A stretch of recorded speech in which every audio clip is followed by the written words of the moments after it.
Hello everyone, कैसे हैं आप सब। इनकम टैक्स डिपार्टमेंट ने एक यूटिलिटी को लॉन्च किया है।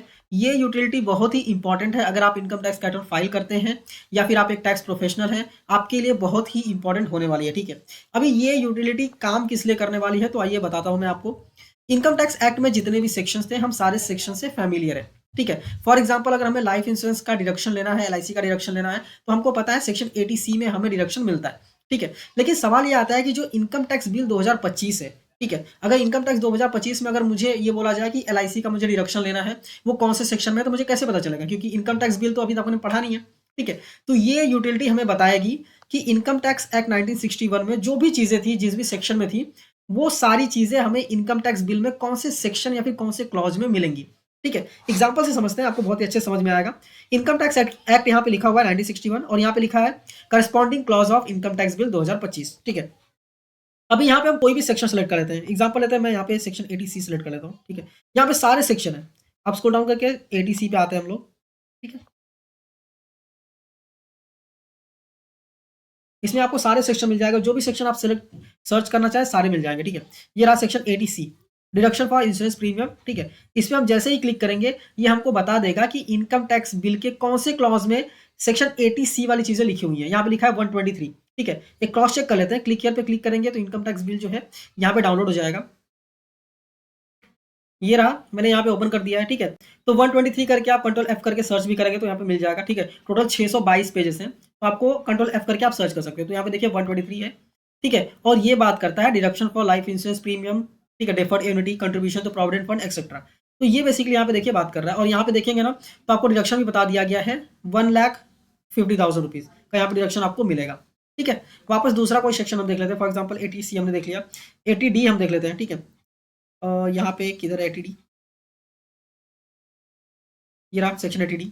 जैसे 80D पे क्लिक करेंगे, ये बोल रहा है 126 क्लॉज। ठीक है, तो 123 ये रहा, 124 ये रहा। ठीक है, ये रहा 125, और ये रहा 126। ठीक है, और यहाँ पे देखेंगे तो नाम लिखा हुआ है deduction for deduction in respect of health insurance premium. ठीक है, और यहाँ पे भी अगर आप देखेंगे ना तो सेम अमाउंट्स लिखे हुए हैं। 25,000 फॉर सेल्फ अगर आप सीनियर सिटीजन नहीं है, और 50,000 फॉर सेल्फ या फिर पेरेंट्स अगर सीनियर सिटीजन है। ठीक है, तो यहाँ पे देखिए 25,000 का डिडक्शन यहाँ पे मिलने वाला है, और यहाँ पे 50,000 का डिडक्शन मिलने वाला है अगर सीनियर सिटीजन है तो। ठीक है, तो ये बेसिकली आप प्रॉपर्ली इसको रीड कर सकते हैं। ठीक है, कोई भी सेक्शन आप सर्च कर सकते हैं। हमारा आईटीआर फाइल होता है सेक्शन 139 में। ठीक है, तो 139 भी आप यहाँ पे सिलेक्ट कर मतलब सर्च कर सकते हैं, आपको वहाँ पे भी देखने को मिल जाएगा। मैं यहाँ पे 139 भी आपको दिखा देता हूँ। 140, 139 ये रहा, रिटर्न ऑफ इनकम।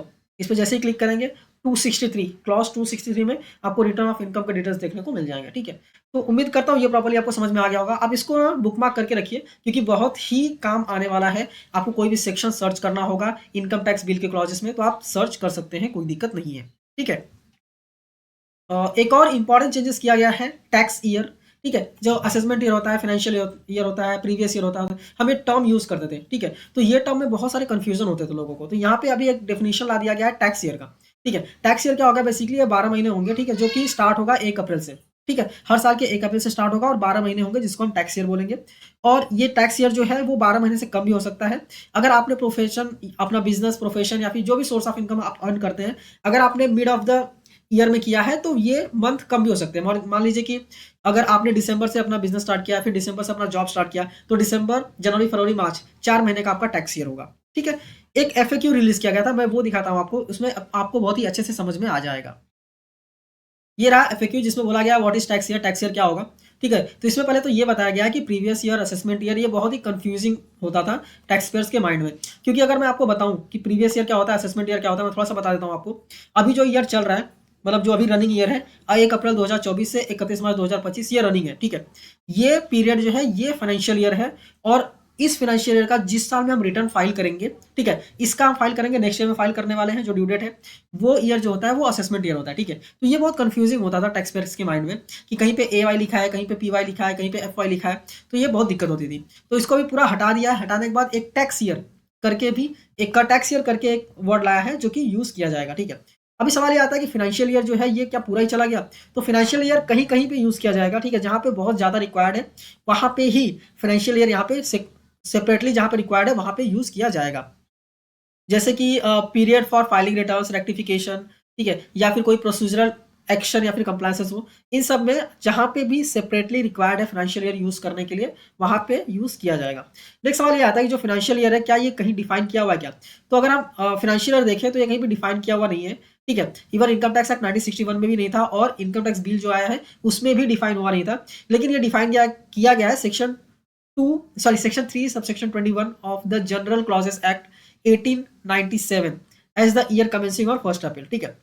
तो ये एफएक्यू जो है मैं टेलीग्राम चैनल पे शेयर कर दूंगा, आप चाहिए तो उसको रीड कर लीजिएगा, ठीक है। बहुत बहुत सारी चीजें हैं जो एफएक्यू के दौरान आपको सारी चीजें बताई गई हैं, तो आप इसको रीड करके अच्छे से समझ सकते हैं। और यहाँ पे ये भी बोला गया है कि जितने भी सेक्शन होंगे ना, वो सारी चीजें आपको टेबुलर फॉर्म में देखने को मिलेंगी, जिससे कि आपको बहुत सारी चीजें बहुत ही अच्छे से समझ में आ जाएंगी और बहुत ही सिंपल तरीके से होने वाली है, ठीक है। तो उम्मीद करता हूँ ये वीडियो आपको समझ में आ गई होगी। सबसे इंपॉर्टेंट यही था जो कि मुझे आपको बताना था कि ये जो है आ गया है, ठीक है। सेक्शन में कंफ्यूजन है कि मैं इनकम टैक्स एक्ट का ये सेक्शन इस सेपरेट चीज़ के लिए यूज़ करता था, तो उसी चीज़ के लिए मुझे इनकम टैक्स बिल का कौन सा क्लॉज यूज़ करना पड़ेगा, तो वो यहाँ पे आपको देखने को मिल जाएगा।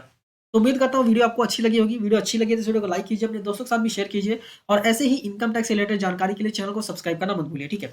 एक और अनाउंसमेंट है, हम म्यूचुअल फंड में इन्वेस्टमेंट्स भी करवाते हैं, ठीक है। हम आपको पहले समझाते हैं क्या होता है, उसके बाद इन्वेस्टमेंट स्टार्ट करके देते हैं, ठीक है। तो अगर आप जेन्युइनली इंटरेस्टेड हैं, क्योंकि हमारा भी वक्त कीमती है, आपका भी वक्त कीमती है, तो अगर आप जेन्युइनली इंटरेस्टेड हैं तो आपको डिस्क्रिप्शन में एक लिंक मिल जाएगा, उस पर आपको क्लिक करना है, नाम और मोबाइल नंबर डाल के एंटर कर देना है। हम अपनी तरफ से आपको कॉल करेंगे, समझाएंगे क्या होता है, उसके बाद आपका इन्वेस्टमेंट स्टार्ट करके देंगे, ठीक है।